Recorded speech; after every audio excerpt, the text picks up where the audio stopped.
दोस्तों, सुबह जैसे ही बाजार के कपाट खुले, सोने और चांदी की जो कीमतें हैं इसने सबको चौंका दिया। अमेरिका ईरान के बीच युद्ध की आहट और क्रूड ऑयल की आसमान छूती कीमतों ने बुलियन मार्केट में खलबली मचा दी है।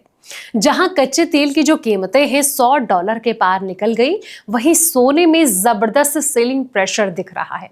क्या ये सोना खरीदने का सही मौका है या कीमतें अभी और ज्यादा गिरेंगी? तो बने रहिए हमारी इस खास रिपोर्ट के साथ। नमस्कार, मैं हूं आपके साथ संध्या बिष्ट और आप देख रहे हैं द इकोनॉमिक टाइम्स हिंदी। सोने और चांदी में इस हफ्ते बाजार खुलने पर अस्थिरता बढ़ सकती है दोस्तों, क्योंकि अमेरिका और ईरान वार्ता विफल होने से बाजार का जो मनोबल है वो नाजुक है और निवेशक घरेलू महंगाई और चीन के आर्थिक आंकड़ों पर नजर रखे हुए हैं।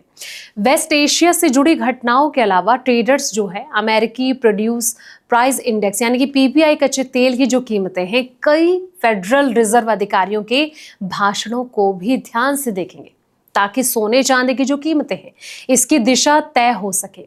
घरेलू कमोडिटी बाजार मंगलवार को सुबह के ट्रेडिंग सत्र के लिए डॉक्टर बाबा साहब अंबेडकर जयंती के कारण वो बंद रहेगा, लेकिन शाम के सत्र में कहीं ना कहीं जो व्यापक है वो फिर से शुरू होगा। ईरान के संसद अध्यक्ष मोहम्मद बागेर बलीगाफ का ये कहना है कि अमेरिकी प्रतिनिधि मंडल इस दौर की वार्ता में ईरानी प्रतिनिधि मंडल का जो विश्वास है वो जीतने में असफल रहा है। मल्टी कमोडिटी एक्सचेंज पर कीमती धातुओं ने सप्ताह को हरे निशान में समाप्त किया है। चांदी की जो फ्यूचर्स कीमतें हैं वो लगभग 5% या 10,779 रुपए, जबकि सोने में 2% यानी कि 2,972 रुपए की बढ़त हुई। उन्होंने कहा कि सोने की जो कीमतें हैं वो लगातार तीसरे हफ्ते सकारात्मक बंद हुई और कमजोर डॉलर, पश्चिम एशिया में चल रही भू राजनीतिक तनाव, अनिश्चितता के बीच सुरक्षित संपत्ति खरीदें और भारत और चीन जैसे देशों में भौतिक मांग में बढ़ोतरी से समर्थन मिला।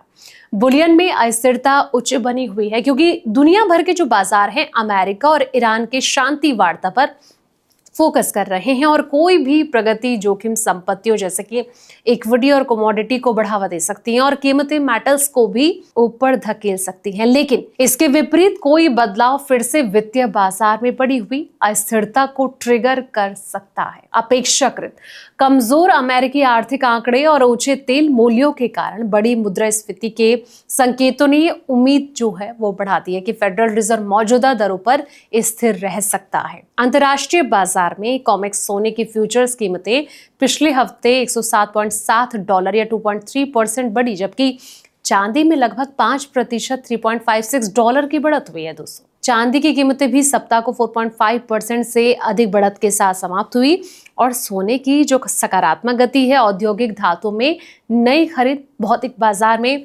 संरचनात्मक कमी और कमजोर अमेरिकी डॉलर के समर्थन से है।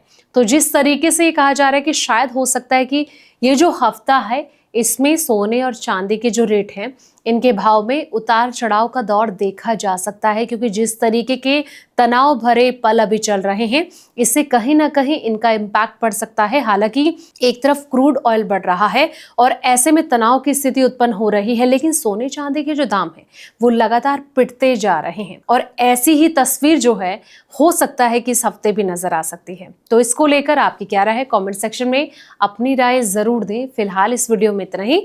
ऐसे ही तमाम वीडियोस के लिए आप देखते रहें द इकोनॉमिक टाइम्स हिंदी।